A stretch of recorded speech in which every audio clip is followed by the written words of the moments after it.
Somu fathers day. ఓ ఇంగ్లీష్లో కనుక Father's Day. The father is my father is my hero అని రాస్తారు ఒక్కొక్కరు మరి వెహికల్ మీద కదా. మా తండ్రి కన్నా హీరో ఎవడు లేడు, మా నాన్ననే నాకు హీరో అని చెప్పేటువంటి గొప్ప వ్యక్తులు ఉన్నారు. మా నాన్న యొక్క కష్టార్జితం, నాన్న చూపించే ప్రేమ, నాన్న చూపించే ఆప్యాయత, నాన్నను ఎత్తుకునేటువంటి ఆ ఎత్తుకోవడాలు, గుండెల మీద ఎత్తుకుంటాడు, ఇప్పుడు ఎత్తుకుంటే గుండెల మీద తంతా ఉంటారు. కనుక అలాంటిది కాకుండా దైవవాక్యంలో మనం నాన్న యొక్క విషయాలను మనం చూద్దాం, నాన్న యొక్క బాధ్యతలను చూద్దాం, పిల్లల యొక్క విధేయతను చూద్దాం. ఇవి రెండు చేయకపోతే మనం తండ్రిని అగౌరవపరిచినట్లుగా ఉంటుంది, తల్లిని కూడా అగౌరవపరిచినట్లు ఉంటుంది. కనుక అనేకమైన విషయాలు ఉన్నాయి, కానీ కొన్ని దేవుడి సముఖంలో మనం చూద్దాం, ప్రార్థన చేస్తాం. పరిశుద్ధుడా నమ్మకమైన దేవా, మీకు స్తోత్రం చెల్లిస్తున్నాం. ఈ సమయంలో ప్రభా మీ మాట నాకు మా అందరికీ దయచేయండి. మీరు బాధ్యత ఇచ్చారు, ఈ బాధ్యతలో ప్రభా మేము సక్రమంగా ఉండడానికి సహాయం చేయండి. మాకిచ్చినటువంటి పిల్లలు ప్రభా సీఎంలో సూచనలా కనబడినట్లు మీ కార్యం జరిగించమని వేడుకుంటున్నాం. ఈ యొక్క ఛానల్ వీక్షిస్తున్న వాళ్ళందరి కొరకు కృతజ్ఞతలు. అందరికి కూడా మీ నామ మహిమార్థమై తండ్రులయ్యే భాగ్యం దయచేశారు ప్రభా. ఎవరైనా ఇంకా తండ్రులు కాలేకపోతే వారి వివాహం తండ్రి మీరు దీవించి వారికి కావలసినటువంటి ఖ్యాతిని మీరు ప్రసాదించండి. మీ అద్భుతమైన దీవెనలతో మమ్మల్ని నింపమని, యేసు మీ మాటతో మా అందరిని తృప్తిపరచమని, మా బాధ్యతలను మేము గుర్తు చేసుకుంటూనే, మా పిల్లలను ప్రేమిస్తూ గౌరవిస్తూనే వారిని క్రమశిక్షణలోనికి నడిపించడానికి మాకు తగినటువంటి జ్ఞానాన్ని దయచేయండి ప్రభా. మీ కార్యాలతో మమ్మల్ని దీవించమని, యేసు మీ మాటతో తృప్తిపరచమని వేడుకుంటున్నాం తండ్రి. ఆమేన్.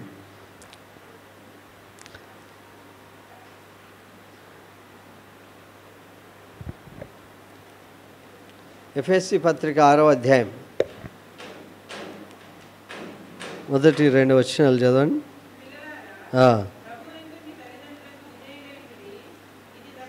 హల్లెలూయా. పిల్లలారా, పిల్లల దగ్గర బైబిల్ ఉందా? You have Bible? Sunday school రాలే? పిల్లలందరికీ కూడా చెప్తున్నా. కొంతమంది వాళ్ళ నాన్న 90 ఏళ్ళు ఉంటాడు, ఆయనేమో 70 ఏళ్ళు ఉంటాడు. 70 ఏళ్ళు ఉన్న ఆయనకు కూడా వాళ్ళ నాన్న ఏం చెప్తే అది వినాలి. 90 ఏళ్ళు అయినటువంటి నాన్న 70 ఏళ్ళు ఉన్నటువంటి వృద్ధుడైనటువంటి కొడుకు కూడా ఏం చెప్తే అది వినాలి. దేవుని వాక్యం చెప్తుంది, పిల్లలారా మీ తల్లిదండ్రులకు, అసలు నేను చిన్నపిల్లోని కానే కాదు, మాకు నాన్న లేనే లేడు, ఆ ఉన్న నాన్న ఉన్నప్పుడు కూడా ఆయన మాట వినలే అని అనుకునేటువంటి వ్యక్తులందరూ కూడా దేవుడు మనకు తండ్రి కనుక ఆయన మాట మనం వినాలి. హల్లెలూయా.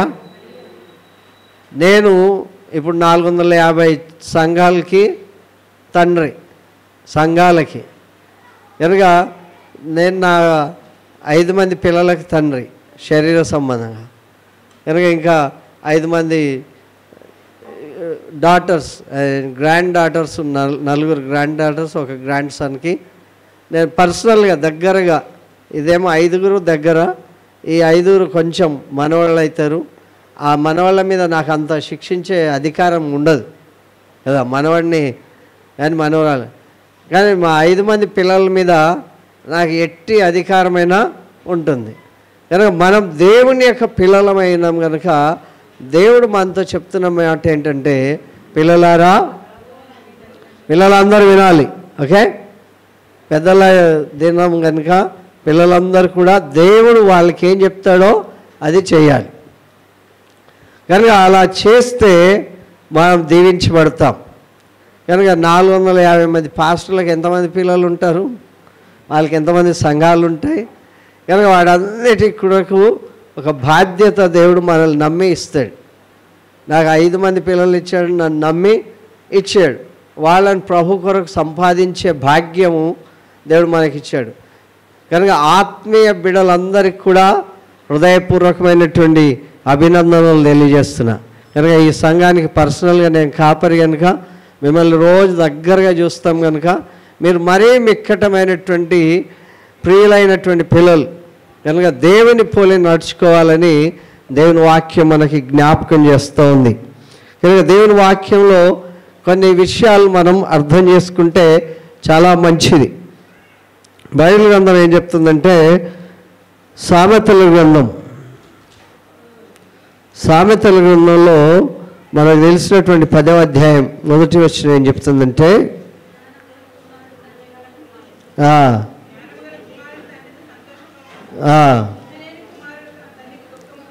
ఓకే, ఏ కుమారుడు అంటే ఈయన జ్ఞానం గల కుమారుడు తన తండ్రికి సంతోషాన్ని ఇస్తాడు.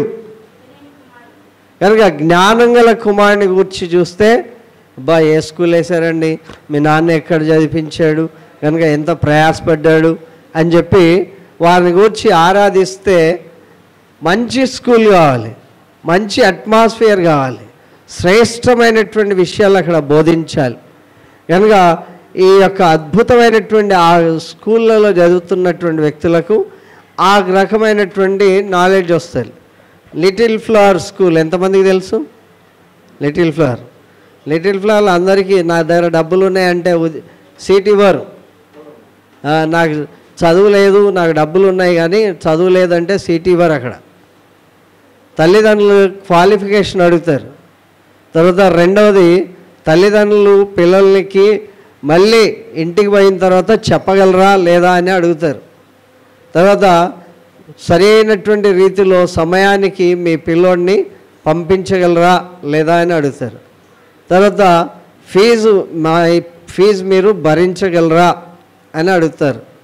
ఏదో నా దగ్గర డబ్బులు ఉన్నాయండి, ఎన్ని కావాలంటే అన్ని ఇస్తా అని అంటే వాళ్ళని తీసుకోరు. కనుక దానికి క్వాలిఫైడ్ కావాలి. దానికి క్వాలిఫికేషన్ ఎప్పుడైతే ఉంటుందో అప్పుడు వాళ్ళు లిటిల్ ఫ్లవర్ స్కూల్లో చదువుకున్నారు. లిటిల్ ఫ్లవర్ స్కూల్ చాలా పవర్ఫుల్ స్కూల్. చిన్న పిల్లోడైనా సరే అనర్గళంగా ఇంగ్లీష్లో మాట్లాడతారు. అక్కడ ఇవి ఉండవు, కులాలు మతాలు ఉండవు, భాషా భేదాలు ఉండవు. అందరూ కూడా సమానతత్వం అనేటువంటి విధానంలో అక్కడ వారికి బోధిస్తూ ఉంటారు. కనుక మన క్రిస్టియన్ ఎడ్యుకేషన్ అయినా నేను రికమెండ్ చేస్తే తీసుకుంటారంటే వాళ్ళు అంటారు, నేను ఒక్కటే 2 ఇటుకలు మోయగలను, నువ్వు ఒకటి 3వ ఇటుక పెడితే నేను ఎక్కడి నుండి మోస్తాను అంటారు. కనుక వాళ్ళకున్నటువంటి దేంట్లో నువ్వు ఎమ్మెల్యేగా, ఎంపీగా, సీఎంగా వాళ్ళు అదేం పట్టించుకోరు. పేరెంట్ స్టూడెంట్ యొక్క రిలేషన్నే అక్కడ గుర్తు చేస్తూ ఉంటారు. అండ్ టీచర్, నువ్వు స్టూడెంట్, నీకు నాకు సంబంధం అంతే తప్ప మీ అమ్మకు మీ నాన్నకు వాళ్ళు రాజైనా సరే వాళ్ళకి ఏం అవసరం లేదు. అంత క్రమశిక్షణతో క్యాథలిక్ ఇన్స్టిట్యూట్స్ ఉంటాయి. వాటన్నిటిలో మరీ బలమైనటువంటి ఇన్స్టిట్యూట్ ఏంటంటే little flower school, rose convent school. ఇవన్నీ కూడా చాలా ఉన్నతమైనటువంటి విలువలను ప్రజలకు ఇస్తాయి. హల్లెలూయా. మా పిల్లోడు చదువుతున్నాడు, మీ పిల్లోడు చదువుతున్నాడు అంటే చదువుతారు. మరి మన దగ్గర ఉన్నటువంటి లక్షణాలు వాళ్ళ దగ్గర ఉండవు. వాళ్ళు హంబుల్ నేర్పిస్తాడు, సింప్లిసిటీ నేర్పిస్తారు, గౌరవం నేర్పిస్తారు, మర్యాదలు నేర్పిస్తారు. కనుక ఇవన్నీ కూడా వాళ్ళకి క్రమశిక్షణంగా ఉండేటట్లు చూస్తూ ఉంటారు. కనుక వారు ఎంత ఎదిగినా ఒదిగున్నటువంటి వ్యక్తులు కనబడతారు. ఎవరన్నా ఒకరు అనుకుంటారు, మేము లిటిల్ ఫ్లవర్ స్కూల్లో చదివాం అని. మనకి ఎక్కడ ఆ స్కూల్ ఈ మధ్యకాలంలో ఆ చదువుకున్నటువంటి వ్యక్తులు పెద్దగా కనబడరు. కనుక ఇక్కడ దేవుని వాక్యం ఏం చెప్తుందంటే జ్ఞానం గల కుమారుని తండ్రిని సంతోషపరుస్తాడు. జ్ఞానం గల కుమారుడు ఎప్పుడు కూడా జ్ఞానయుక్తంగానే ఉంటాడు. పువ్వు పుట్టగానే పరిమళిస్తుందంటారు కదా, ఆ పువ్వు పుట్టిన వెంటనే పరిమళించే స్వభావం అందులో ఉంటుంది. కనుక ఆ పరిమళమైనటువంటి సువాసన తన తండ్రికి ఇస్తూ ఉంటారు. హల్లెలూయా, హల్లెలూయా. కనుక దేవుడు మనతో మాట్లాడాలి. ఏ కుమార్తె ఉండాలి? ది అదర్ కుమార్తె గురించి నేనేం పలకట్లే కదా, ది సపరేటెడ్ వన్ వాళ్ళ గురించి అడగట్లే. మీరంతా గులాబీ పువ్వులు అయితే వేరే పువ్వులు మనగా ఎందుకు మాట్లాడుకుంటాం? మీరంతా లిల్లీ పువ్వులు అయితే, మీరంతా మల్లె పువ్వులు అయితే కనుక మన కాందాంతో మనం పోకూడదు. ఇది మంచిది అని చెప్పినప్పుడు ఇది చెడు అని ఆటోమేటిక్గా గుర్తయిపోతుంది. ఇది మంచిది అని మనం తీసుకున్నప్పుడు మనం వేరే దాన్ని వదిలేస్తున్నాం. హల్లెలూయా. మనం ఎప్పుడు చెవి కొరుక్కునేది ఏంటంటే చెడ్డదాని గురించి వినాలనే తలంపు, ఆశ ఎక్కువ. మంచిదాని గురించి వినాలి అనేటువంటి కోరిక చాలా తక్కువ. ఇప్పుడు టీవీలో చూపిస్తున్నాడు, వాడు చూడనన్నా చూసేటట్లు కదా. ఆ పేరు మనకెందుకు కానీ అద్భుతంగా ఎవరింట్లో అయినా అదే కనబడుతూ ఉంటుంది, సడన్గా అయినా అదే కనబడుతుంది. దాంట్లో ఏ మంచి నేర్చుకుంటున్నారో నాకైతే తెలియదు. కానీ దేవుని వాక్యం చెప్తుంది, జ్ఞానం గల కుమారుని కనిన తండ్రికి అధిక సంతోషం కలుగుతుంది. కనుక 23వ సామెతల గ్రంథంలో కూడా ఈ మాట మనకు చెప్తారు. సామెతల గ్రంథం 23:24 వచనం.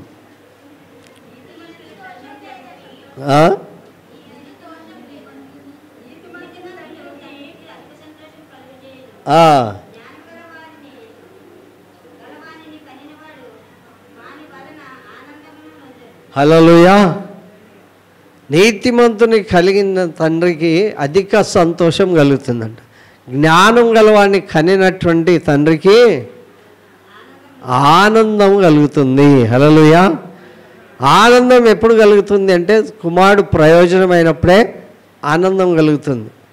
కనుక దేవుని మనల్ని, మన పిల్లల్ని నీతిమంతులుగా తీర్చిదిద్దాలి అని పిలుస్తూ ఉన్నాడు. మన పిల్లల్ని జ్ఞానవంతులుగా చేయాలని పిలుస్తున్నాడు.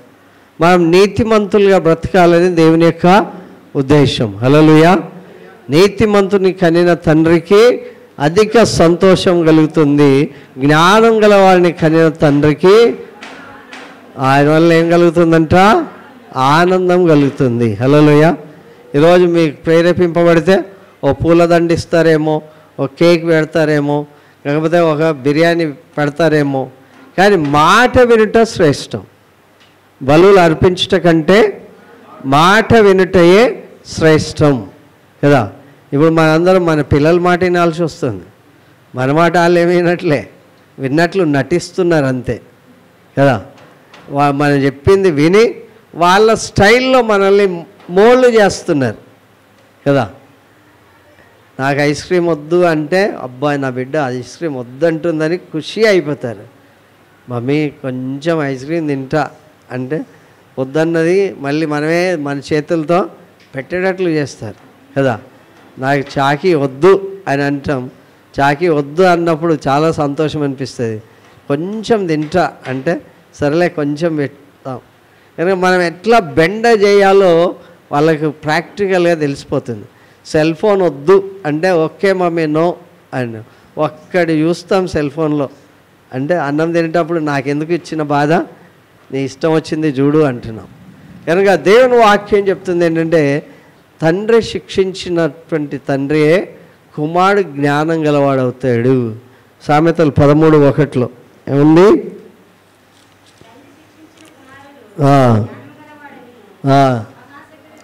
ఓకే, తండ్రి శిక్షించిన కుమారుడు జ్ఞానం గలవాడవుతాడు. కనుక తండ్రి ఎప్పుడైతే క్రమశిక్షణ చేస్తాడో, బోధిస్తాడో, శిక్ష అంటే 2 భాగాలు, ఒకటేమో నేర్పించడం, ఒకటేమో బోధించడం, క్రమపరచడం. ఆ క్రమపరిచేటువంటి కుమారుడిని బట్టి ఆయన ఎలాగవుతాడంట? జ్ఞానం గలవాడవుతాడు. హల్లెలూయా. కొంతమంది కొట్టినట్లు చేస్తారు, వాడు దెబ్బ పడినట్లు ఉంటుంది, కానీ కొట్టక ముందే మాటలతో వాళ్ళని మోల్డ్ చేసేటువంటి పరిస్థితి కనబడుతుంది. పీటీ టీచర్ కొడతాడు లేట్ అయితే గ్రౌండ్లో, ప్రిన్సిపల్ ఎప్పుడైనా కొడతాడా? చాలా రేర్ కదా. ఆ టీచర్ ఏం చెప్తాడు? నేను ప్రిన్సిపల్కి చెప్తాను నీ పేరు అంటాడు. ఆ పీటీ సార్ కూడా ప్రిన్సిపల్కి చెప్తాను నీ పేరు అంటాడు. ప్రిన్సిపల్ ఎప్పుడైనా కొట్టగా అంటే చాలా అధిగమించితే ఎప్పుడైనా ఒక దెబ్బ కొడతాడు. కానీ ప్రిన్సిపల్ పేరు చెప్తే అందరు కూడా సైలెంట్ అయిపోతారు. ఎన్ని దెబ్బలు కొట్టినా పీటీ సార్తో మళ్ళీ ఆడుకుంటారు కదా, ఆయనతో ఆటలు ఆడిస్తారు, ఆడుకుంటారు. ఆయన ప్రిన్సిపల్ ఆడడు, ప్రిన్సిపల్ కొట్టడు, ప్రిన్సిపల్ ఏమైతే చెప్తాడో అది వాళ్ళందరూ కూడా, టీచర్లు అందరూ కూడా పాటించాలి. కానీ దేవుని వాక్యం ఏం చెప్తుందంటే, తండ్రి శిక్షించిన కుమారుడు, కొంతమంది తల్లుల మీద వదిలేస్తారు మొత్తం, నువ్వే చూసుకో. ఇక అమ్మ ఏం చేస్తుందంటే, మీ నాన్నకి చెప్తా, మీ నాన్నకి చెప్తా అంటే, నాన్నకి ఎప్పుడు టైం ఉండదు వాళ్ళతో. ఎప్పుడైనా టైం ఉంటుందా? వాళ్ళు బిజీ. వాళ్ళతో ఆడుకునే టైం, వాళ్ళతో గడిపే టైం, వాళ్ళతో ఫ్రెండ్గా ఉండే టైం అనేది చాలా తక్కువ. అన్నీ రికమెండేషన్ పద్ధతే. అమ్మకి చెప్తే అమ్మ ఏం చెప్పాలి, నాన్నకి చెప్పాలి. వాడు పాస్ అయ్యిండు కొనివ్వు, వాడు పాస్ అయ్యిండు ఇది చేయి, వాళ్ళు ఇలాగైనా ఇది చేయి. ఒక్కొక్కసారి ఫెయిల్ అయినా సరే, అప్పుడు జ్వరం వచ్చింది కదా అందుకే చదవలే, అప్పుడు జ్వరం వచ్చింది, ఇప్పుడేమొచ్చింది, ఇప్పుడు జ్వరం వచ్చింది కదా, ఇప్పుడు జ్వరం వచ్చింది, నాన్న దగ్గర రాలేరు, అప్పుడేమో జ్వరం వచ్చింది, డాక్టర్ దగ్గరికి వెళ్ళకుండా మేనేజ్ చేసేటువంటి మేనేజ్మెంట్స్ ఉంటారు కదా, మెంటర్స్ ఉంటారు. ఎట్లా కానీ దేవుని వాక్యం చెప్తుంది ఏంటంటే, జ్ఞానం తండ్రి శిక్షిస్తేనే జ్ఞానం గలవాడవుతాడు. మా పిల్లని ఎప్పుడు కొట్టనండి నేను అంటే ఉండదు. మా సుధీరాడు చిన్నప్పుడు సైకిల్ మీద తీసుకుపోతుండే, సైకిల్ నుండి జారిపోతుండే. నేను అటు ఇటు నాకు తెలిసిన వాళ్ళు ఎవరన్నా వస్తున్నారా అని చూసేవాడిని. ఎవడు రానప్పుడు ఒక్కడే వేసేదంటే, అప్పుడు వాడు సరిగ్గా కూర్చుండేవాడు సైకిల్ మీద. వాళ్ళమ్మ ఆయన ఎత్తుకొని లాలించుకొని పోతుంటే ఒకసారి ఇద్దరు పడ్డారు. ఆమె పడింది, తట్టు తగిలి అతడు కూడా పడ్డాడు. కనుక మనం ఎప్పుడు కూడా క్రమశిక్షణ అనేటువంటిది మనం వాళ్ళకి నేర్పిస్తుండాలి. రోజు బిర్యానీ పెడితే తింటారా? ఒకసారి పప్పన్నం పెడితే మంచిగా ముద్దుగా తినేస్తారు కదా. మనం కేవలం తిండి పెట్టడమే కాకుండా బాధ్యతలు నేర్పించాలి, క్రమం నేర్పించాలి. కనుక మనం నేర్పించకపోతే ఇతరులు ఏమనుకుంటారంటే, వీళ్ళ నాన్నకు కూడా క్రమం లేదేమో అనుకుంటారు కదా. వాళ్ళ నాన్నకు కూడా క్రమం ఉంటే అది కుమారుడికి కూడా అభ్యాసం అవుతుంది. అందుకే ద్వితీయోపదేశకాండం 6:6లో ఏం చెప్తారంటే, నీ ఇంట కూర్చున్నప్పుడు, త్రోవ నడిచినప్పుడు ఇది చెప్పి కంఠస్థం అయిపోయింది కదా. ఏంటి, ఇశ్రాయేలు ప్రజల పిల్లల్ని అంతగా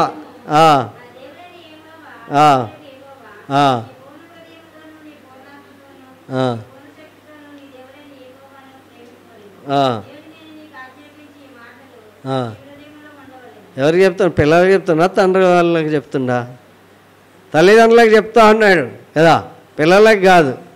పిల్లలకు వాళ్ళు నేర్చుకునే వయసు వచ్చే వరకు మనం నేర్చుకోవాలి, వాళ్ళకి నేర్పించే వయసు వచ్చే వరకు మనం నేర్చుకోవాలి. ఎప్పుడైతే మనం నేర్చుకుంటామో అప్పుడు వాళ్ళకి నేర్పిస్తాం. ఎప్పుడైతే క్రమశిక్షణ మనకు ఉంటుందో అప్పుడే మనం వారికి క్రమశిక్షణ నేర్పిస్తాం. ఇంటికి ఎవరో అతిథులు వచ్చిన కనీసం మంచినీళ్ళు కూడా ఇచ్చే టైం ఉండదు పిల్లలకి. టైం ఉండదంటే అవతల వ్యక్తి ఫలానా వ్యక్తి అనేటువంటి భావం ఉండదు. మనందరం ఎవరైనా పాస్టర్ ఇంటికి వస్తే ఏం చెప్పాలా? మరి మన పిల్లలే కొంతమంది ప్రైజ్ అలాడు కూడా చెప్పారు, పెద్దలు కనబడినా చెప్పారు. ఆ తర్వాత మీరెవరో మాకు అనవసరం అన్నట్లుగా ఫీల్ అవుతారు. ఆ లక్షణం వీళ్ళ తల్లిదండ్రులలో లేదు కనుక వీళ్ళకి కూడా అదే సంక్రమిస్తుంది. హల్లెలూయా. కనుక మన పిల్లలకి ఆ చిన్నప్పుడే నేర్పిస్తారు, ఆ తర్వాత నేర్పించరు.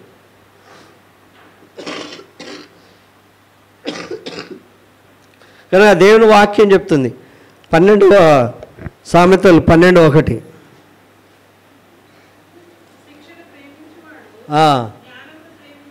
హల్లెలూయా. శిక్షను ఎలా అయిష్టంగా తీసుకోకూడదు అంట. శిక్షను ప్రేమించాలి. శిక్షను ప్రేమిస్తే జ్ఞానాన్ని ప్రేమించేవాడు అవుతాడు. శిక్షను ప్రేమించాలి. సైకిల్ తొక్కడం నేర్చుకోవాలి కదా. ఎవరు నేర్పిస్తారు? నాన్న నేర్పిస్తాడు కదా. అయ్యో దెబ్బ తగులుతుందేమో వద్దు అనుకుంటే వాడు ఎప్పుడూ సైకిల్ తొక్కడు కదా. బయట సింహం ముందనుకుని సోమరి ఇంట్లోనే పడుకుంటాడంట. ఆయన సోమరిగా చేసేస్తారు. కనుక మోకాళ్ళకి దెబ్బ తాకినా పడితేనే సైకిల్ వస్తుంది అంటారు కదా. తర్వాత దేవుని వాక్యం చెప్తుంది శిక్షను ప్రేమించాలి. ఏం ప్రేమించాలి? కనుక మిమ్మల్ని క్రమశిక్షణ చేయాలి, మీ పిల్లల్ని కూడా చేయాలి, నన్ను నేను క్రమపరుచుకోవాలి. కనుక ఎవరేమన్నా సరే నేను చెప్పాల్సింది చెప్పాలి. నేను కనుక తప్పు చెప్తే రేపొద్దున సమాజంలో మన యొక్క అభివృద్ధి అనేది కనబడకుండా ఉంటుంది. హల్లెలూయా. పిల్లల్ని మేము ఎప్పుడు కొట్టమన్న వాళ్ళు ఎవరైనా ఉన్నారా? ఎన్నడూ కొట్టలేదని. తినకపోతే కూడా కొడతారు కదా. ఎక్కువ తినలేదు, సరిగా తినలేదు, మంచిగా తినలేదు, అసలు నోరే తెరవకపోతే చెంప పగులుది అంటారు. 2-3 సార్లు అని ఒకసారి వేస్తారు. కనుక దేవుని వాక్యం కూడా చెప్తుంది శిక్షను ప్రేమించాలి. శిక్ష ట్రైనింగ్ అనేటువంటి దాన్ని ప్రేమించాలి. శిక్షను ప్రేమిస్తేనే వాళ్ళు ఏమవుతారంట? జ్ఞానం గలవారు అవుతారు. శిక్షను ప్రేమించాలి. కనుక నేర్చుకునేటువంటి వ్యక్తి దగ్గర, నేర్పించే వ్యక్తి దగ్గర సంతోషంతో వెళ్ళాలి. ఈ మధ్యలో ఒక స్లోగన్ వచ్చింది, ఇష్టపడి చదవండి, కష్టపడి కాదని కదా. ఇష్టపడి చదివితే ఆ యొక్క స్లోగన్ మనకి అర్థమవుతుంది. ఇష్టపడి చదవాలి. ఎన్ని ప్రశ్నలు వస్తాయి ఆఖరి ఎగ్జామ్లో? ప్రశ్నపత్రాలు ఎప్పుడైనా ఎన్ని ప్రశ్నలు ఉన్నాయని లెక్క పెట్టారా? 8 వస్తే 6 రాయమంటారు కదా పెద్ద ప్రశ్నలు. తీసేసారా? అట్లా రావా?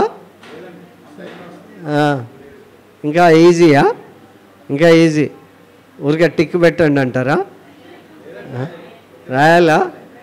కనుక దాదాపు ఒక 20 ప్రశ్నలు ఉంటాయనుకుంటున్నాను నేను మెయిన్ పేపర్లో. 20 ప్రశ్నలు అయితే ఉంటాయి కదా. 22, 20 ఉంటాయి. మరి మీకు ఎట్లా గుర్తుండవు? గుర్తుండాలి అంటే 5 పువ్వుల పేర్లు నేర్చుకోవాలి. కుటుంబ సభ్యులు 5 పేర్లు నేర్చుకోవాలి. ఈ 5 ఎన్ని అవుతాయి? 10 పేర్లు వస్తాయి కదా. మీ ఫ్రెండ్స్ పేర్లు 5 నేర్చుకోవాలి. ఎన్ని అవుతాయి? 15 అవుతాయి. తర్వాత మీ చుట్టుపక్కల ఉన్నటువంటి మీ టేస్టులు, రుచులు కదా.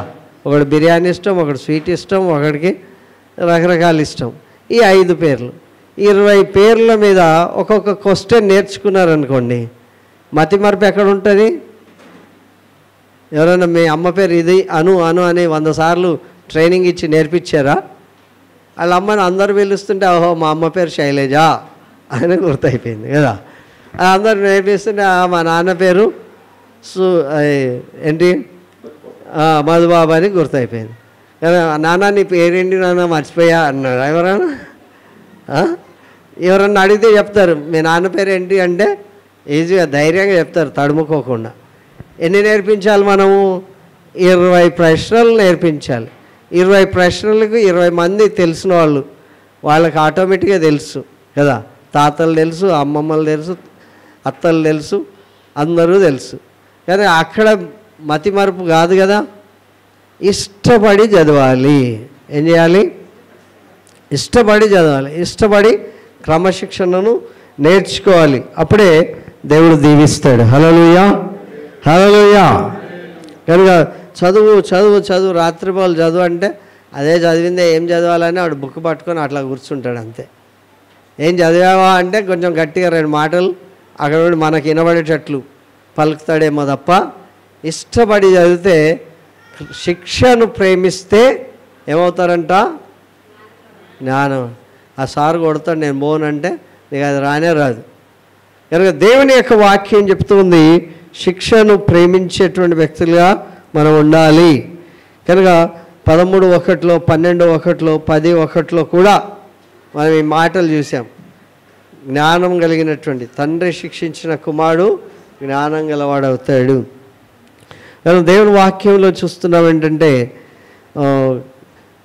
15వ ప్రావర్బ్స్ సామెతలు 15:5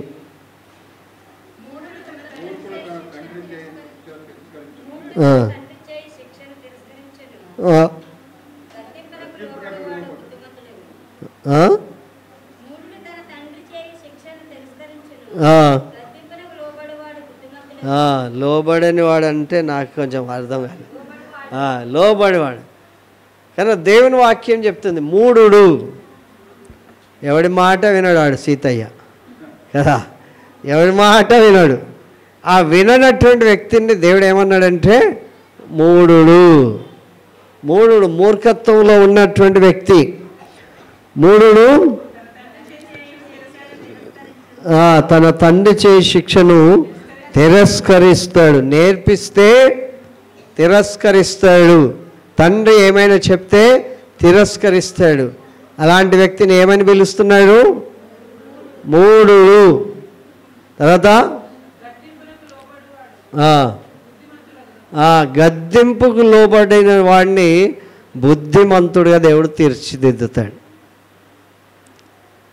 గద్దింపుకు లోబడితే, గద్దింపుకు లోబడకపోతే వాడు మూఢుడు అయిపోతాడు. మరి లోబడాలా లోబడొద్దా? మూఢుడు కావాలా జ్ఞానవంతులు కావాలా? జ్ఞానవంతులు కావాలంటే ఏం చేయాలి? ఇప్పుడు వాళ్ళు చెప్తారు, శైలజ పద్మిని వీళ్ళు, ఇప్పుడు వాళ్ళని ఎవరు కొట్టేటోళ్ళు లేరు కదా. ఇప్పుడు వీళ్ళంతా ఎందుకు మౌనంగా ఉంటారంటే మళ్ళీ మా ఇంటికి పోతే ఉంటుంది అనుకుంటారు. కనుక దేవుని వాక్యం చెప్తుంది ఏంటంటే శిక్షను ప్రేమించాలి, శిక్షకు లోబడాలి. మూఢుడైతే వాళ్ళ నాన్నను తిరస్కరిస్తాడంట. ఎదురు తిరిగి మాట్లాడతారు. ఎదురు తిరిగి మాట్లాడేవాడికి ఏం పేరు పెట్టాడు దేవుడు ఇక్కడ? మూఢుడు అని పేరు పెట్టాడు. ఒకడైతే విన్నట్లే చేస్తాడు కానీ మెడల మీదకి వెళ్ళి ఇట్లా చూస్తూ ఉంటాడు కదా. ఆ మెడల మీదకి ఇట్లా చూస్తే వాడు మూఢుడే అని మనం తెలుసుకోవచ్చు, వీడు మూఢుడే అని. కొంతమంది బతిమలాడి చెప్తారు, అరే నువ్వు 10 రూపాయలే కొనుక్కో, మాకు 12 రూపాయలు ఏమైనా తీసుకురా అంటేనే, కమిషన్ ఇస్తేనే పోతారు షాపింగ్కి. కమిషన్ లేకపోతే వాళ్ళు ఏం కరగరు. కానీ దేవుని వాక్యం చెప్తుంది మూఢుడిలాగా ఉండొద్దు. ఉండాలా? ఏమేం పేర్లు పెడుతున్నారో నేను మీ ఇంటికి వచ్చినప్పుడు మీరు కనుక మాట్లాడకపోతే ఈ పేర్లు ఎవరికి సంపాదన అవుతాయి, సొంతం అవుతాయి? ఎవరికి సొంతం అవుతాయి? ఈ పేర్లన్నీ కూడా నేను ఒక్కొక్కరికి ఎందుకు పేర్లు పెట్టాలి? దేవుడు ఆల్రెడీ పెట్టేశాడు. ఇక ఆ పేరును గుర్తు చేయాలి అంతే కదా. ఆ పేరును గుర్తు చేస్తే అద్భుతమైనటువంటి దీవెనలు మనకు కలుగుతాయి. దేవుని వాక్యం ఏం చెప్తుందంటే సామెతలు 23:24 వచనం, నీతిమంతుని కనిన తండ్రికి అధిక సంతోషం. కనుక ఏమనుకోవాలి? నేను నీతిమంతుడిలాగా బ్రతకాలి, నేను జ్ఞానవంతుడిలాగా బ్రతకాలి, మా నాన్నకి ఏ రకమైన టెన్షన్ ఉండకుండా చేయాలి. టెన్షన్ పెడతారా? ఫీజు రేపు కట్టాలంటే ఈరోజు చెప్తారు కొంతమంది. ఈరోజు రేపు రానివారు స్కూల్కి అన్నప్పుడు ఈరోజు చెప్తారు. ఆ రోజు ఇంట్లో డబ్బులు ఉండవు. డబ్బులు లేకపోతే ఇప్పుడు దాని కొరకు ఎవరు ప్రయాసపడాలి? చదివే వాళ్ళు ఏం ప్రయాసపడరు, వంట చేసే వాళ్ళు కూడా ఏం ప్రయాసపడరు, కొంతమంది తప్ప. కొంతమందికి మాకేం ఫికర్ లేదు, అంతా మేమంతా బయట చూసుకుంటాం, ఇల్లంతా ఆమె నడిపిస్తుందంటే పాపం వాళ్ళు తిరిగి తిరిగి అప్పులు తెచ్చి ఆ ఫీజులు కడతారు. కొంతమంది తల్లులకు హ్యాట్సప్ చెప్పాలి అలాంటి వాళ్ళకి. కానీ కొంతమంది బాధ్యత లేకుండా ఇల్లు విడిచి తిరిగేటువంటి పెద్ద మనుషులు ఉంటారు, వాళ్ళకి ఏం పట్టదు. కానీ అట్లా టెన్షన్ పెడితే ఆ రోజు ఫీజు కట్టకపోతే ఎగ్జామ్ రాయనియరు, ఫీజు కట్టకపోతే హాల్ టికెట్ ఇవ్వరు, ఫీజు కట్టకపోతే స్కూల్లోకి కూడా రానివ్వరు. కనుక నీతిమంతుడైన తండ్రి ఏం చేస్తాడు? ఇప్పుడు టెన్షన్ అధికమైనటువంటి భారం, అది అధికమైనటువంటి భారం. చిట్టి కట్టాలి, ఫీజు కట్టాలి. చిట్టి కట్టకపోతే వాళ్ళతో అవమానం, స్కూల్కి ఫీజు కట్టకపోతే వీళ్ళతో అవమానం. ఇంట్లోకి సామాన్లు తీసుకురాకపోతే ఇంట్లో అందరూ పస్తుంటారు. అప్పుడు ఎవరైనా బంధువులు వచ్చారనుకో, మీ ఇంట్లో అన్నీ నిండుకున్నాయా అంటారు. ఎంత అవమాన భారం భరించాలి ఒక తండ్రి. ఆ తండ్రి విలువ తెలుసుకోవాలి. ఆ తండ్రి విలువను తెలుసుకుంటే ఈ అద్భుతమైనటువంటి జ్ఞానం కలిగినటువంటి కుమారుడు వారికి ఉంటే ఆ సగ భారం వాళ్ళు మోస్తారు. హల్లెలూయా. సగ భారం వాళ్ళు మోసి ఆ క్రమశిక్షణ కలిగినటువంటి కుటుంబంగా వర్ధిల్లుతూ ఉంటాం. అందుకే తండ్రుల దినోత్సవం. అమ్మలైతే ఏడుస్తారు, నాన్నలు ఏడవగలరా? పిల్లలను పట్టుకొని ఏడవగలరా? ఏడుస్తారు, ఒంటరిగా ఏడవాల్సి వస్తుంది. ఎవరికి కనబడకుండా ఏడవాల్సి వస్తుంది కనుక, ఏం దొరకకపోతే ఏడవాల్సి వస్తుంది కనుక ఈరోజు ఇది జరగాలి అంటే దాని కొరకు ముందు జాగ్రత్తగా మనం ఉండాలి. సోమరి వాటి నడతలను కనిపెట్టి అవి ఒకే 3 నెలలు పనిచేస్తాయంట. అది మాత్రం ఎండాకాలం. వర్షాకాలంలో ఫ్రీగా ఉంటాయి, చలికాలంలో కూడా ఫ్రీగా ఉంటాయి. కనుక ఆ 3 నెలల కాలంలో అవి 12 నెలలు హాయిగా బ్రతుకుతాయి. కనుక దేవుని వాక్యం మనకు జ్ఞాపకం చేస్తుంది ఏంటంటే, అప్పుడే అప్పులోడు వస్తాడు, అప్పుడే పాలోడు వస్తాడు, అప్పుడే ఫీజు కొరకు అమ్మాయి నిలబడుతుంది షూస్ వేసుకొని, నేను ఇప్పుడు ఫీజు ఇస్తావా లేదా, ఎలాగా? కనుక దేవుని వాక్యం మనకు జ్ఞాపకం చేస్తుంది. వారిని ముందుగానే మన జ్ఞాపకంలోనికి తీసుకురావాలి. హల్లెలూయా, హల్లెలూయా. అందుకే అబద్ధాలు చెప్పాల్సి వస్తుంది. ఎందుకు చెప్పాల్సి వస్తుంది? అబద్ధం. తిన్నారా అంటే, ఇప్పుడే తిన్నాం, మంచిగా తిన్నాం అంటే, ఇంట్లో తిన్నారో లేదో తెలియదు. ఎవరికి తెలుసు? దేవుడికి తెలుసు. సరిపడా ఉందో లేదో ఎవరికి తెలుసు? దేవుడికే తెలుసు. డబ్బులు జేబులు ఉన్నాయో లేదా? సూట్ వేసుకుంటే జేబులు డబ్బులు ఉన్నట్టు కాదు కదా. ఒక్కోసారి పైసా కూడా ఉండదు, కానీ బయటికి మాత్రం ఉందాతనం కనబడాలి కదా. కానీ అలాంటి పరిస్థితిలో పిల్లలు మనం చేసినటువంటి కష్టానికి వారు ప్రతిఫలం ఇవ్వాలి. హల్లెలూయా, హల్లెలూయా. కానీ నా పిల్లలు అడుగుతారు, ఏమన్నా కావాలంటే చెప్పండి, నాకు దేవుడు ఉన్నాడు, నాకు ఇస్తాడు, నువ్వు ఇచ్చేదాని మీద నాకేమీదిలే. ఆ రకమైనటువంటి భావాన్ని బయటికి వ్యక్తం చేయాలి. హల్లెలూయా. ఎంత కష్టం ఒక్కొక్కసారి, చాలా కష్టం. ఒకసారి కానుకకు కూడా డబ్బులు ఉండవు, అందరూ వేస్తున్నారు కదా అని చెప్పి వేసినట్లు యాక్టింగ్ కూడా చేస్తాం మనం, పక్కోళ్ళు ఏమనుకుంటారు అని. నిజం, నేను చెప్తున్నా.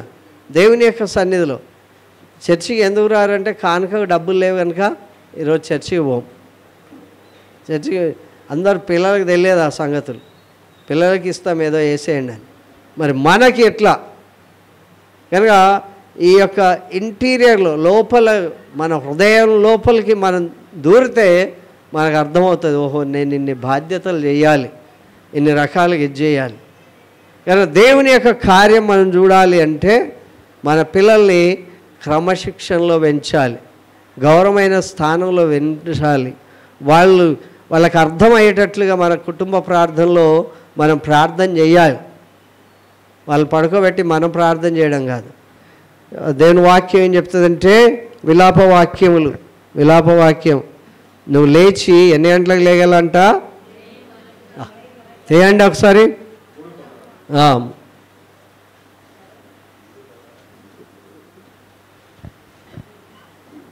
విలాపవాక్యములు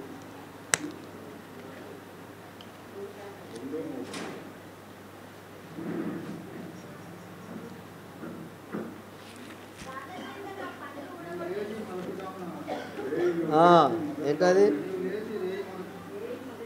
ముందు క్రమశిక్షణ ఎవరు నేర్చుకోవాలి? తండ్రి తల్లి నేర్చుకోవాలి.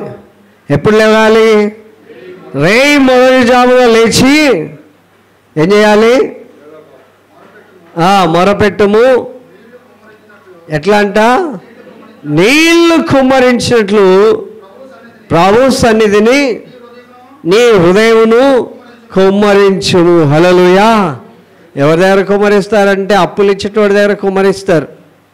ఈ కన్నీళ్ళన్నీ తీసుకుపోయి వాళ్ళ గురించి వీళ్ళ గురించి అంతా చెప్పి ఆఖరికి ఎందుకు వచ్చారో అప్పుడు చెప్తారు. ఏం చేయాలి, ఇట్లా అయిపోయింది, ఇట్లా అయింది, మా ఆయన ఉద్యోగానికే పోడు, వాళ్ళు ఇదేనేదేరు, పిల్లలు ఇననే అయినారు, అది రోజు ఇది పెట్టాలి, అది పెట్టాలి, ఎక్కడ తేవాలి అని అప్పుడు వస్తాయి కన్నీళ్ళు. కానీ ఎవరి దగ్గర కుమ్మరించాలి? ప్రభు సన్నిధిలో. ఏ టైంకి లేవాలి? నేను అడగను, కానీ మీకు తెలిసిపోతుంది కదా ఎన్ని గంటలకు లేస్తారో, ఎలాంటి పరిస్థితులు, ఎంత ప్రార్థన చేస్తారో కదా. మన ప్రార్థన వ్యక్తిగతంగా దేవుడికి తెలవాలి, పోటీతత్వ ప్రార్థన కాదు. మొదటి జాము ఎవరింటికి పోతాం? మనం ఎవరింటికి పోలేం. మన ఇంట్లో ఉండి మన సంగతుల గురించి, మన పిల్లల గురించి మనం ప్రార్థన చేయాలి. ప్రాక్టికల్గా మనం ప్రార్థన చేస్తే ఎట్లా కుమ్మరించాలంట? నీళ్లు రోజనం చేసే స్త్రీలను పిలవనం పండి అని చెప్పారు ఆ కాలంలో. కానీ నీళ్లు కుమ్మరించినట్లు ప్రభు సన్నిధిలో నీ కన్నీళ్ళు కుమ్మరించు. తర్వాత ఎవరి కొరకంట? నీ పసిపిల్లల ప్రాణం కొరకు నీ చేతులను ఆయన తట్టు ఎత్తాలి. హల్లెలూయా. ఒక చెయ్యి ఆ పిల్లోడి మీద పెట్టాలి, ఒక చెయ్యి దేవుని వైపు ఎత్తాలి. లేకపోతే ఇట్లా పడుకోబెట్టి వాళ్ళ మీద దేవుడి వైపు చెయ్యి ఎత్తాలి, ఆడ ప్రార్థన చేయాలి. అది దేవుడు మనకి ఇచ్చినటువంటి ప్రాక్టికల్గా నేర్పించడం. మనమే లేటుగా లేస్తే వాళ్ళు అప్పుడు 8:30కు స్కూల్ అంటే కొంతమంది 7:15 8 గంటలకు లేసేవాళ్ళు ఉంటారు, 8 గంటలకు లేసేవాళ్ళు ఉంటారు. రాత్రి అలసిపోయాం, అబ్బో నువ్వు అక్కడ ఉన్నాయి షూ వేసేసుకో, అక్కడ రాత్రి చేసే ఫ్రిడ్జ్లో పచ్చడి పెట్టేసా తీసేసుకో, కొంచెం ఎదిగితే వాళ్ళకే పని చెప్పేస్తారు. చెల్లికి కూడా ముఖం కడిగించు, స్నానం చేయించు కదా, నేను పడుకుంటా, మెల్లగా మధ్యాహ్నం లేచి ముచ్చట పెడతా. ఏం చేయాలి? దేవుని వాక్యం చెప్తుంది ఎన్ని గంటలకు లేవాలి. ప్రతి స్త్రీ, ప్రతి తండ్రి, స్త్రీ కాదు తండ్రి కూడా ఎన్ని గంటలకు లేవాలి? ఇంట్లో యాజకుడు ఎవరంటే తండ్రి. కదా ఆయన లేచి నాకు బుద్ధివానికి టైం అయిపోయింది నేను పోతున్నా అంటే ఈమె టిఫిన్ ఎందుకు కడుతుంది కదా, అక్కడనే కట్టేసుకుంటుంది. దేవుని వాక్యం చెప్తుంది, దేవుడు మనకిచ్చిన పని రేయి మొదటి జామున లేచి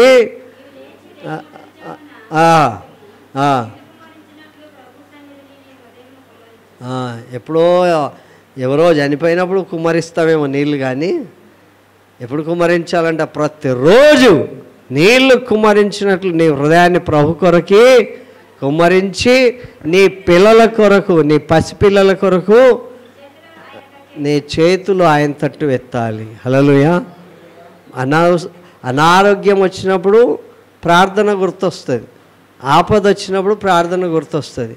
అప్పుడు నాకు చేత కావట్లే ప్రార్థన కనుక నాకు సహాయకరంగా ఇంకొకరు కావాలి కనుక నిన్న 5 మంది పిల్లల కొరకు అట్లానే ప్రార్థన చేశాం. అద్భుతం దేవుడు చేశాడు. హల్లెలూయా. అద్భుతం దేవుడు చేశాడు. అందరూ హాస్పిటల్కి పోతే 5 మంది నేను అనుకునేవాడిని నేను ఎక్కడ ఫీజు కట్టగలను. డాక్టర్ ఫీజు ఆ రోజులలో 200 ఉంటాయి. ఆ 200 డాక్టర్కే పోతాయి, మందులు ఎక్కడ తీసుకురాగలను. అట్లా మేము మోకరించి కన్నీరు గార్చి ప్రార్థన చేశాం. గండిపేటలో పరిచర్య చేస్తే ఒక పిల్లోడు, ఇప్పుడు ఆయన మన చర్చిలో సేవకుడిలాగా కూడా తీసుకున్నాం. వాడికి చాలా అప్పుడు గండిపేట నుంచి లంగర్ హౌస్లో ఉంటే వాహనాలు కూడా లేవు. అలాంటి పరిస్థితులు వాళ్ళు వచ్చి చూపిస్తే ఇతను చక్కగా తీసుకెళ్ళాలి నీలోఫర్ హాస్పిటల్కి అన్నారు. నీలోఫర్ హాస్పిటల్కి పోతే వాడు బ్రతుకుతాడో లేదో అని డాక్టర్ బాగా భయం చెప్తే అమ్మాయి తీసుకొచ్చి నేను పడుకున్న బెడ్ మీద వేసి ప్రార్థన చేసినాం. వాడు ఈరోజు వరకు రాయిలాగా ఉన్నాడు, ఈరోజు వరకు ఏమీ రాలే. చచ్చిపోతాడు అనుకున్నటువంటి వ్యక్తికి ప్రార్థనయే గొప్ప బలం. హల్లెలూయా. హల్లెలూయా. కనుక మనం వాక్యాన్ని ధ్యానం చేయాలి. నా పిల్లలు ఇట్లా కావాలి అని ప్రతి తండ్రికి ఉండాలి. ప్రతి తల్లి రోజు పొద్దున లేచి ప్రార్థన చేయాలి. ఎవరి కొరకు చేయాలి? కాపాడు ప్రార్థనలు కాదు, నా కూతురు నా కొడుకు ఇట్లా కావాలి, ఎస్తేర్లా కావాలి, సమయల్లా కావాలి అని ఒక గమ్యం పెట్టుకొని ప్రార్థన చేయాలి. అలాంటప్పుడే దేవుడు మన ప్రార్థన వింటాడు. హల్లెలూయా. ఎప్పుడో ఒకసారి ఏడుపు వస్తుంది అని రోజు వస్తుందా? మన బాధ, మన భార్య, మనం చేయాల్సిన పని తలుసుకుంటే ఆ బరువు మొయ్యలేకపోతే అప్పుడు వస్తుంది చెమట, కన్నీరు. హల్లెలూయా. దేవుడు మనల్ని దీవించాలని ఇష్టపడుతున్నాడు. అక్కడ దేవుని వాక్యం ఇంకా చదవమ్మా, చదవండి.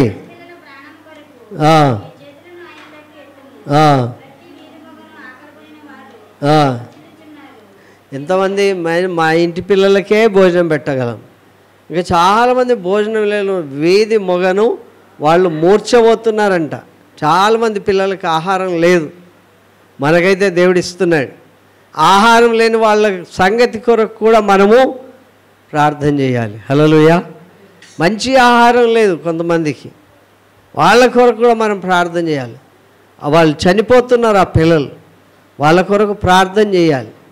తల్లిదండ్రులు లేని పిల్లలు చాలామంది ఉన్నారు. తండ్రి తల్లి పని చేయలేనటువంటి ఇద్దరు కూడా సిక్కై అలాంటి పిల్లలు ఎంతోమంది ఉన్నారు కనుక అలాంటి వారి కొరకు కూడా ప్రార్థన చేసే భాగ్యము దేవుడు మనకిచ్చాడు. హల్లెలూయా, హల్లెలూయా. వింటున్నారా? అర్థమవుతుందా? ప్రార్థన యొక్క ప్రాముఖ్యత, ప్రార్థన యొక్క ప్రాముఖ్యత.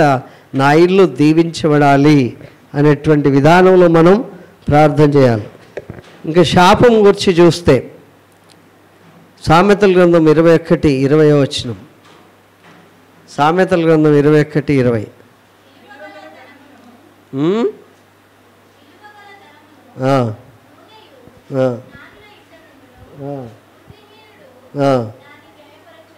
హల్లెలూయా. జ్ఞానులంటే ఏముంటుందంట? విలువగల ధనము నూనెయు జ్ఞానుల ఇంట్లో ఉంటుంది, సమృద్ధి ఉంటుంది. బుద్ధిహీనుడు ఏం చేస్తాడంట? దాన్ని వ్యయం చేసేస్తాడు. బుద్ధిహీనుడు వ్యయం చేసేస్తాడు, జ్ఞానుడు ఏం చేస్తాడు? కూడబెడతాడు. ఈ తెలంగాణ జిల్లాలో ఒక సామెత ఉంటుంది, మైసమ్మ పోషమ్మ కూడబెడితే మైసమ్మ మాయం చేసిందంటారు. అంటే ఒకరేమో కూడబెట్టే వాళ్ళు, ఇంకొకరు మాయం చేసేవాళ్ళు ఉంటారు కదా. ఎంత సంపాదించినా ఆ మూఢుడు దాన్ని ఖర్చు చేస్తూనే ఉంటాడు. ఇలా దేవుని వాక్యం చెప్తుంది, జ్ఞానం గల వాళ్ళ ఇంట్లో ఏముంటుందంట? ధనమును నూనె ఉంటుంది. ధనం, డబ్బులు ఉంటాయి వాళ్ళ ఇంట్లో. డబ్బులు కావాలా? డబ్బులు నాకు అక్కర్లేదని వాళ్ళు ఉన్నారు ఎవరైనా కదా. ఎన్ని ఉన్నాయి? ఇంకొంచెం కావాలి కదా, ఇంకొక రూపాయి కావాలి. మరి ఎక్కడి నుండి వస్తాయి అవి? దైవ జ్ఞానం పొందుకుంటూనే వస్తాయి. హల్లెలూయా. కనుక దేవుడు చెప్తున్నాడు, మూడులాగా ఖర్చు పెట్టొద్దు. అనవసరంగా పోతూ ఉంటారు, అనవసరంగా ఖర్చు పెడుతుంటారు. కనుక అనవసరమైనటువంటి ఖర్చులన్నీ కూడా తగ్గించుకోవాలి. మా డాడీ చాలా మంచివాడు, మమ్మల్ని అవుట్ తీసుకుపోతాడు అంటాడు. అవుట్ తీసుకుపోతే ఉన్నాయా లేవా చూసుకోవాలి కదా, పాకెట్లు ఉన్నాయా లేదా చూసుకోవాలి. అలాంటప్పుడే మనం ఖర్చు పెట్టాల్సినంత రీతిలో ఖర్చు పెట్టాలి. చాలామంది వేలు ఖర్చు పెట్టేస్తారు, తర్వాత అప్పులోడు వచ్చి అడిగితే కష్టం. కానీ దేవుని వాక్యం చెప్తుంది, ఈ శాపం మన దగ్గరికి రాకూడదు, దీవెన రావాలి. ఖర్చు పెట్టాలా?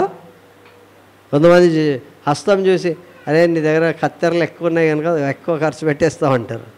కొంతమంది ఏమో ఇక నువ్వు పిసినారి, అది కూడా ఉండకూడదు, పిసినారితనం కూడా ఉండకూడదు. కనుక చేయాల్సినటువంటి విధులన్నీ కూడా తండ్రి చేయాలి.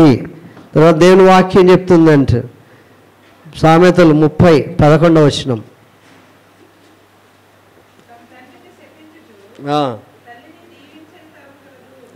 తండ్రిని శపిస్తున్నటువంటి ప్రజలు ఉంటారు కొంతమంది. ఆయన మాకేం చేశాడు, ఆయన మాకేం చేశాడు కదా, ఆయన మాకేం చేయలే. కనుక తండ్రిని శపించే తరం ఉన్నదంట. తల్లి మాటను, తల్లిని దీవించని తరం ఉన్నదంట. చెవి పోగుల కొరకు తీసుకుపోయి అమ్మని చంపేసిన వాళ్ళు ఉన్నారు. ముక్కు పుడక కొరకు తాగడానికి డబ్బులు ఇవ్వాలంటే ఎవరు ఇవ్వాలి? ఆమె బలహీనమైన ఘటం ఆమె ఇవ్వాలి. కనుక కొంతమంది సొసైటీలో ఉన్నటువంటి ప్రజల గురించి జ్ఞాపకం చేస్తున్నా. దేవుడు చెప్తున్నటువంటి మాట ఏంటంటే, ఏమని? తండ్రిని ఆయన ఎంత మంచిగా చూసినా, ఎంత మంచిగా ప్రేమించినా, బట్టలు తెచ్చినా, తిండి పెట్టినా, ఆయన ఏం చేశాడు, ఆయన ఏం చేశాడంట. వాళ్ళకి చేసినట్లు చేశారా? ఇతరులతో పోలుస్తా. వాళ్ళకి ఇచ్చినట్లు ఇచ్చారా? వాళ్ళకి పెట్టినట్లు పెట్టారా? కనుక దేవుని వాక్యం తండ్రిని శపించు, తల్లి ఇలాంటి తరం మన దగ్గర ఉండకూడదు. హల్లెలూయా. కనుక రోజు ఫ్రెండ్గా మాట్లాడాలి పిల్లలతో. ఫ్రెండ్గా పిల్లలతో మాట్లాడితే వాళ్ళలో ఉన్నటువంటిది ఎదగలుగుతుంది. మనం కొంతమంది మీద కోపాన్ని, మనకున్న కోపాన్ని పిల్లల మీద వాళ్ళ ముందు చూపిస్తే పిల్లలకి వాళ్ళకు కూడా దూరం అయిపోతారు.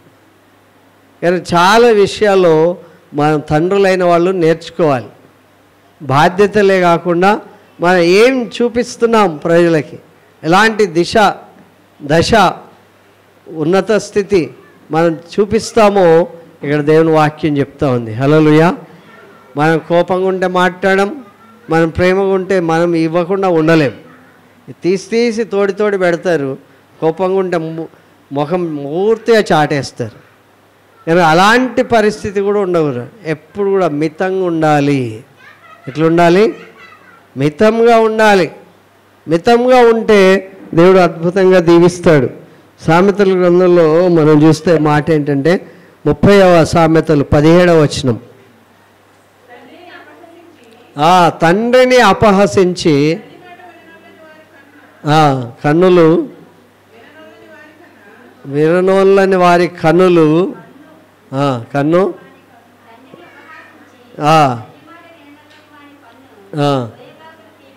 నాకు తెలియదు ఆ కాకులు ఎట్లుంటాయో. లోయ కాకులు వచ్చి ఏం బీకేస్తాయంట? కండ్లు ఏం తినేవి? ఏం తింటాయి? కండ్లు తిండేస్తాయంట. తల్లిని అపహసించి తండ్రి మాట విననులని యొక్క వ్యక్తి యొక్క కన్నులు లోయ కాకులు పీకేస్తాయంట. హల్లెలూయా. అలాంటి శాపం కూడా దేవుడు పెట్టాడు. ఇంత కోపం ఉన్నది దేవుడికి. హల్లెలూయా. ప్రతివాడు తన తండ్రిని తల్లిని విడిచి తన భార్యను హత్తుకుంటాడు, మంచిదే. కానీ అమ్మ నాన్నను కూడా చూడాలి, వాళ్ళకి కూడా సమయం ఇవ్వాలి, వాళ్ళను ప్రేమించాలి, వాళ్ళని ఘనపరచాలి. హల్లెలూయా. కనుక రోమపత్రిక 8:17 వచనంలో ఏం చెప్తారంటే, రోమపత్రిక 8:17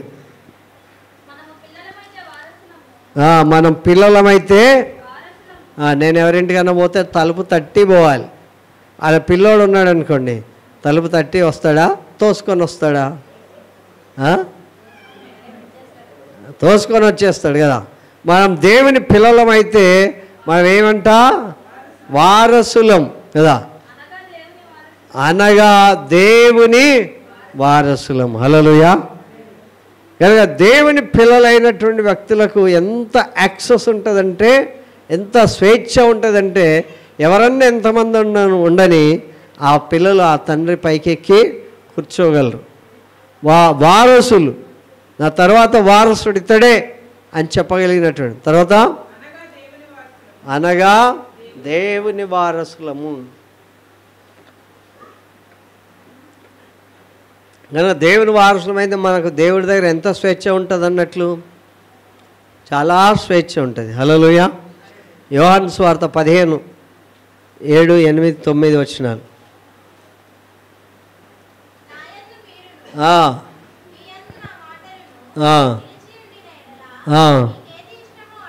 హల్లెలూయా. దేవుడే స్వయంగా చెప్తున్నాడు, నా యందు మీరును మీ యందు నా మాటలు నిలిచి ఉండిన యెడల మీకు ఏది ఇష్టమో మనందరి తండ్రి అయిన దేవుడు చెప్తున్నాడు. నువ్వు నా మాట వింటే, నా మాటలు మీ యందు ఉంటే, మీరు నా యందు నిలిచి ఉంటే మీకు ఏది ఇష్టమో అడుగుడి. అది తర్వాత వచనం.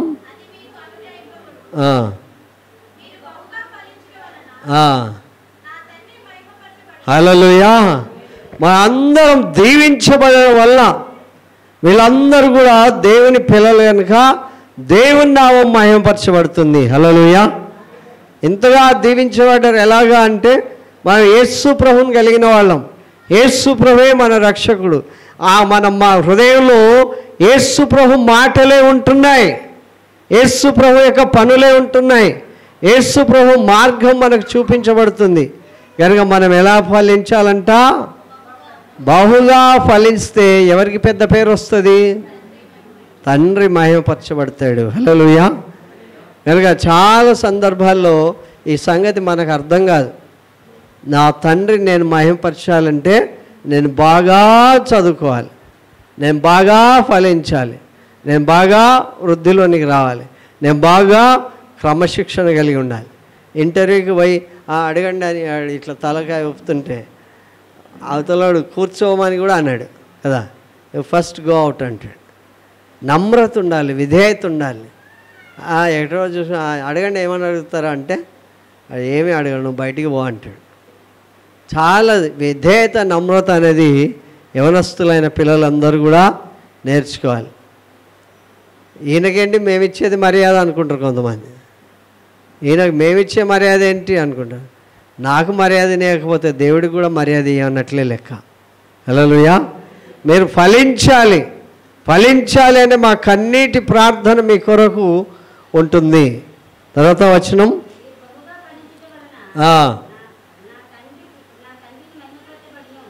మీరు బహుగా ఫలించటం వల్ల నా తండ్రి మహిమపరచబడతాడు. హల్లెలూయా. అందువల్ల శిష్యులు అంటే ఏంటి? వెంబడించేవాడు శిష్యుడు అవుతాడు, నేర్చుకునేవాడు శిష్యుడు అవుతాడు, పని చేసేవాడు శిష్యుడు అవుతాడు. కానీ అలాంటి శిష్యులను దేవుడు అద్భుతంగా ఆశీర్వదిస్తాడు. మీరు ఫలించటం వల్లనే దేవుని శిష్యులు అవుతారు. హల్లెలూయా. మీరు ఫలించి విస్తరించి అభివృద్ధి పొందాలి. అలాంటప్పుడే దేవుడు దీవిస్తాడు. ఇవన్నీ ఎవరి దగ్గర ఉండాలి? తన తండ్రి నేర్పించే బోధలో ఉండాలి, తండ్రి చూపించే క్రమశిక్షణలో ఉండాలి. తండ్రి బాటలు నడిస్తే అప్పుడు దేవుని వాక్యం చెప్తుంది. కనుక మీరు నా యందు నా మాటలు మీ యందు నిల్చున్నట్లయితే మీకు ఏది ఇష్టమో అది అడగండి. హల్లెలూయా. అది మీకు అనుగ్రహింపబడి. ఇస్తాడో ఇయ్యాడో? మొన్ననే ఇచ్చాడు కదా, మొన్ననే ఒక బండి ఇచ్చాడు, ఇప్పుడు ఇస్తాడో లేదో అంటే దేవుడిని అడిగితే దేవుడు తప్పకుండా ఇస్తాడు. హల్లెలూయా. హల్లెలూయా. తండ్రి శిక్షిస్తే కుమారుడు ఏమవుతాడు? అదే పని రోజు కొట్టమని కాదు అర్థం. ఏం చేయాలి? నేర్పించాలి. నేర్పించి క్రమశిక్షణ అనేది చూపించాలి. మిలిటరీలో నేర్పించారు, వచ్చి కూర్చో అంటారు. వెహికల్ నడిపిస్తుంటే పక్కకుండా ఒక 2 సార్లు చెప్తాడు, 3వసారి చేత్తో కూడా కొట్టారు, కాలుతో తంతారు. వాడితో నేను తన్నించుకోవడం ఎందుకు అని ఆ కోపంతో వాడు నేర్చుకుంటాడు. హల్లెలూయా. కనుక మన జీవితంలో మన తండ్రులు మనకు క్రమశిక్షణ చేసేటప్పుడు మీ తండ్రి చేసే బోధను తృణీకరించవద్దు, మీ తల్లిని నిర్లక్ష్యం చేయొద్దు. ఇది ఎవరికి? అందరికీ కదా. అందరం కూడా మీ అందరికీ ఆత్మీయ తండ్రిగా మీకు కోపం వచ్చినా సరే నేను చెప్తూనే ఉంటా. చెప్పడం వల్ల మీకు కోపం వచ్చినా సరే ఏదో రోజు మీకు ఈ మాట పనికి వస్తుంది. హల్లెలూయా. ఈ మాట పనికి వస్తుంది. కనుక మనం ప్రారంభించాం చర్చలలో, దేవుడి నా ప్రార్థన విని ఏ వ్యక్తి నశించిపోవద్దు, ఒక్కసారైనా సువార్త వినాలని ఒక మాస్ ప్రేయర్స్ కండక్ట్ చేస్తూ ఉన్నాం. ప్రతి గ్రామంలో మనకు తెలిసిన వాళ్ళు ఎవరైనా ఉంటే వాళ్ళ పేరు పట్టుకొని ఫోన్ చేసి ఆ ఫోన్ నంబర్ సేకరించి ఆ గ్రామంలో ఉన్న వాళ్ళందరికీ, ఈ మధ్యలో సంగారెడ్డిలో ఆ చుట్టుప్రక్కల పల్లెలన్నిటిలో ప్రార్థన పెడుతున్నాం. ఇక్కడ యూత్ మీటింగ్ పెడుతున్నాం. నెక్స్ట్ విమెన్స్ మీటింగ్ పెడతాం. విమెన్స్ మీటింగ్ కొరకు మీరు అందరూ సంసిద్ధులు కావాలి. సంసిద్ధులై మనందరం కూడా ఈ యొక్క తెలంగాణకి ఒక తలమానికంగా మీరందరూ ఉండాలి. అంత మాత్రం ఎవరికో ఉండాలని కాదు, మన ఇంట్లో మనం ఒక టీచర్ లాగా ఉండాలి. హల్లెలూయా. మన ఇంట్లో మనం ఒక బాస్గా ఉండాలి, మన ఇంట్లో మనం అభివృద్ధి చెందినటువంటి వ్యక్తులుగా ఉండాలి. అలాంటి విధేయత కలిగి ఉంటే దేవుడు మనకి ఇంటిని దీవిస్తాడు, మన సంఘాన్ని దీవిస్తాడు, మన యొక్క రాష్ట్రాన్ని దీవిస్తాడు. హల్లెలూయా. కనుక 37వ కీర్తన 3-4 వచనాలు ఏం చెప్తుందంటే,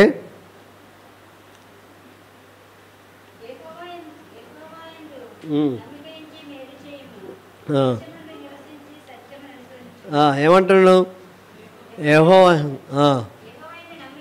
యెహోవాయందు నమ్మిక ఉంచి మేలు చేయాలి, దేశమందు నివసించి సత్యాన్ని పలకాలి. దేవుణ్ణి బట్టి సంతోషించాలి. యెహోవాని బట్టి సంతోషించుము, ఆయన నీ హృదయ వాంఛలన్నీ తీరుస్తాడు. నీవు ఆయన నమ్ముకొనుము, ఆయన నీ కార్యము నెరవేరుస్తాడు. హల్లెలూయా. హల్లెలూయా. కనుక బయటికి పోయి ఆ పనుల మీద పోయినటువంటి వాళ్ళు వినలేదు, ఈ రికార్డు చూడాలి. మళ్ళీ కావాలంటే మళ్ళీ ఇంట్లో మీకు రికార్డు వస్తుంది, మీ సెల్ ఫోన్లకు రికార్డు వస్తుంది. చాలామందికి పోయిన ఆదివారం ఆ విషయం బాగా అర్థమైంది. కనుక దేవుడు మనందరినీ దీవించుగాక. హల్లెలూయా. తండ్రుల బాధ్యత ప్రభు గుర్తు చేశాడు, తల్లుల బాధ్యత గుర్తు చేశాడు, పిల్లల బాధ్యత గుర్తు చేశాడు, పిల్లలు ఉండాల్సిన విషయాన్ని గుర్తు చేశాడు. మనందరం కూడా దేవునికి పిల్లలమయ్యాం గనుక తనను ఎందరు అంగీకరించిరో అనగా ఆయన నామందు విశ్వసించిన వారందరికీ దేవుని పిల్లలు అవటానికి దేవుడు అవకాశం ఇచ్చాడు. ఆ పిల్లలు వారసులు అవడానికి అవకాశం ఇచ్చాడు కదా. మీ నాన్న ఆస్తి ఏదైనా ఉందనుకోండి, వేరేవాడు వచ్చి నా పేరు మీద రిజిస్ట్రేషన్ చేసుకుంటా అంటే ఊరుకుంటారా? మీ నాన్న బండి ఉందనుకోండి, వేరేవాడు వచ్చి సునాయాసంగా నేను వేసుకొని పోతా అంటే ఊరుకుంటారా? మరి దేవుడు అంటున్నాడు, నువ్వు నా బిడ్డ అయినప్పుడు నేను ఇంతగా దీవిస్తా అంటున్నాడు. హల్లెలూయా. ఆఖరిగా 2 తిమోతి 2:11, 2 తిమోతిలకు రాసిన పత్రిక 2వ అధ్యాయం 11వ వచనం.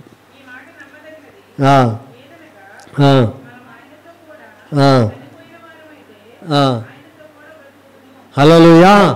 ఒక తండ్రి బాధ్యత ఏంటి అంటే చచ్చే వరకు వాళ్ళని ప్రేమించడం. హల్లెలూయా. ఒక తండ్రి బాధ్యత. ఆ తండ్రి బాధ్యత తన పిల్లలు ఎంత కష్టపెట్టినా సరే, తండ్రి వీరేం చేస్తున్నారో వీరికి తెలియదు కనుక వీళ్ళని క్షమించుమని నేర్పించే బాధ్యత. తండ్రి బాధ్యత ఏంటంటే తన భార్య, ఎఫెసీ పత్రిక 5:20లో మనం చూస్తాం ఏమని, అది కలంకం కానీ మడత కానీ మచ్చ కానీ ఏ డాగు లేకుండా తన పరిశుద్ధమైనటువంటి రక్తం చేత పవిత్రపరచగలిగినటువంటి వధువును గురించి మాట్లాడుతూ ఉన్నాడు. హల్లెలూయా. ఎందుకు పనికి పోలే అంటే ఆమె లేవలే, నాకు ఉండలే, నేను పోలే కదా. అది కాదు బాధ్యత. ఏంటి, ఆమెకి ఏమొచ్చిందో, ఏమో జ్వరం వచ్చిందో, ఏం నొప్పి వచ్చిందో, ఏమొచ్చిందో, బాధ వచ్చిందో అని ఆమె లాలనగా చూసేటువంటి, ఆ పాదాలకు కూడా రాయి మట్టి అంటకుండా చూసుకునే బాధ్యత భర్తకున్నది. హల్లెలూయా. ఒకే ఒక విషయంలో యేసు ప్రభు ప్రార్థన దేవుడు వినలే. తండ్రి నీ చిత్తమైతే ఈ గిన్నె నా నుండి, ఒకవేళ అలా చేస్తే ఈరోజు మనం యేసు ప్రభువును పూజించే వాళ్ళం కాదు. హల్లెలూయా. ఆయన మన కొరకు చనిపోవాలి, పాతి పెట్టబడాలి, తిరిగి లేవాలి. అది తండ్రి దగ్గర యేసు ప్రభు ఒప్పుకున్నటువంటి విధానం. ఎంత శ్రమనైనా భరించాడు కానీ, ఎంత బాధనైనా భరించాడు కానీ, రక్తం వచ్చే వరకు కూడా ఆయన ప్రార్థన చేశాడు కానీ తండ్రి దాన్ని ఒప్పుకోలేదు. హల్లెలూయా. ఒక తండ్రి బాధ్యత ఏంటంటే ఎంత కష్టం వచ్చినా మనం మన భార్యను, మన పిల్లల్ని ప్రభు కొరకు నిలబెట్టాలి. హల్లెలూయా. అప్పుడే మంచి తండ్రి తన పిల్లల్ని ఆస్తికర్తలుగా చేస్తాడంట. మంచి తండ్రి తన పిల్లల్ని ఏం చేస్తాడు? ఆస్తికర్తలుగా చేస్తాడు. కనుక ఆయన ప్రాణం పెడుతూ కూడా ఏమన్నాడు, తండ్రి మీరేం చేస్తున్నారో మీరు ఎరగరు కనుక మీరు క్షమించండి అన్నారు. కనుక మన తండ్రులందరూ మనల్ని ఎట్లా చూడాలి? క్రమశిక్షణలో చూడాలి. వారి మాట మనం వినాలి. వారు కూడా ప్రార్థన చేసి భక్తిలో మనందరినీ వర్ధిల్ల చేయాలి. హల్లెలూయా. హల్లెలూయా. కనుక ఏ ఒక్కరు కూడా నశించిపోకుండా ఉండాలి అని దేవుని యొక్క ఉద్దేశం. నశించాలా? ఎవరు నశిస్తారంట? మాట విననివాడు నశిస్తాడు, ఎదురు తిరిగేవాడు నశిస్తాడు, మాట లోబడినవాడు నశిస్తాడు, ధనాన్ని వ్యర్థంగా ఖర్చు పెట్టేవాడు నశిస్తాడు. కానీ ఇవన్నీ కూడా బైబిల్ గ్రంథంలో ఈ శాపాలన్నీ కూడా ఉన్నాయి, ఈ దీవెనలన్నీ కూడా ఉన్నాయి, చేయాల్సిన పనులు కూడా ఉన్నాయి. హల్లెలూయా. కనుక దేవుడు మనల్ని బాధ్యత పెంచాడని నేర్చుకోవాలి. కొంతమంది నేనున్నాను రా, నువ్వు ఏం బెకర్లే చూసుకో అంటే వాడేం తయారవుతాడు? ఎగ్గుండానో రౌడీనో తయారవుతాడు. స్కాలర్గా తయారుగాడు, జ్ఞానవంతుడుగా తయారుగాడు. దేవుని కొరకు బ్రతకాలి. హల్లెలూయా. ఎవరి కొరకు బ్రతకాలి? దేవుని కొరకు బ్రతకడం అంటే మనం ఎంత ఎదిగితే అంత పేరు ఆయనకు వస్తుందంట. ఎంతగా అభివృద్ధి పొందితే అంత పేరు ఆయనకు వస్తుంది. అలాగా దేవుని కృపలో మనందరం కూడా వర్ధిల్లాలి. ఇది తండ్రి యొక్క బాధ్యత. తండ్రి మాట వినేది ఎవరి బాధ్యత? మాకు తెలియదు. ఎవరి బాధ్యత? కుమారుల యొక్క బాధ్యత, కుమార్తెల యొక్క బాధ్యత. దేవుని యొక్క పిచ్చితనం కూడా మానవులందరి జ్ఞానం కంటే శ్రేష్టం. మనకు అనిపిస్తుంది ఒకసారి, ఇదంతా ఈయన పిచ్చిగా చెప్తున్నాడు అనిపిస్తుంది. ఆ పిచ్చిగా చెప్పింది కూడా ఒకరోజు నీకు అద్భుతంగా పనిచేస్తుంది. హల్లెలూయా, హల్లెలూయా. కనుక అట్టి దీవెనలు మనం పొందుకోవాలి. ప్రార్థన చేసుకుందాం. మీ తండ్రి గురించి ఒక్కసారన్నా ప్రార్థన చేసేవా? ఒక్కరోజన్నా ప్రార్థన చేసేవా? మీ నాన్న ప్రేమ గురించి ఎంతో శ్రమించి కష్టించి నీ కొరకు అన్నీ సమకూరుస్తున్నాడు. ఆహారం సమకూరుస్తున్నాడు, స్కూల్ ఫీజులు సమకూరుస్తున్నాడు, డ్రెస్సులు సమకూరుస్తున్నాడు, అందరిలో ఉన్నతనంగా ఉండాలని సమకూరుస్తున్నాడు. ప్రతిదీ కూడా నీకు పోషణ కొరకు తన ప్రాణాన్ని పానార్పణంగా పోసి నీ కొరకు సమస్తం తెస్తున్నాడు. అట్టి తండ్రిని గౌరవించాలి. అట్టి తండ్రిని బట్టి దేవునికి మహిమ చెల్లించాలి. అట్టి తండ్రిని బట్టి దేవుడికి కృతజ్ఞత తెలియజేయాలి. తండ్రి మన కొరకు ఈ లోకంలో ఉన్నప్పుడే తండ్రిని గౌరవించాలి, గుర్తించాలి, గణపరచాలి.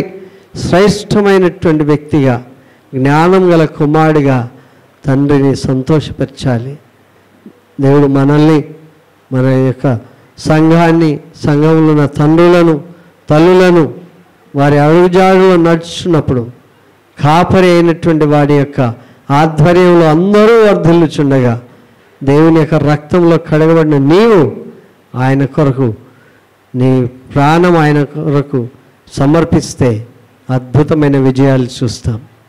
పరిశుద్ధుడా, నమ్మకమైన దేవా, మీకు స్తోత్రం. ఇంతవరకు తండ్రి యొక్క బాధ్యత, తండ్రి చెమట, తండ్రి యొక్క మనసు, తండ్రి యొక్క ప్రేమ, తండ్రి యొక్క విలువ, తండ్రి చూపిస్తున్న ఆదరణ, అభిమానం, తండ్రి యొక్క కష్టం, తండ్రి యొక్క రోధన గురించి మాట్లాడుతూ పిల్లల అభివృద్ధి కొరకు ప్రార్థన చేస్తున్నాం.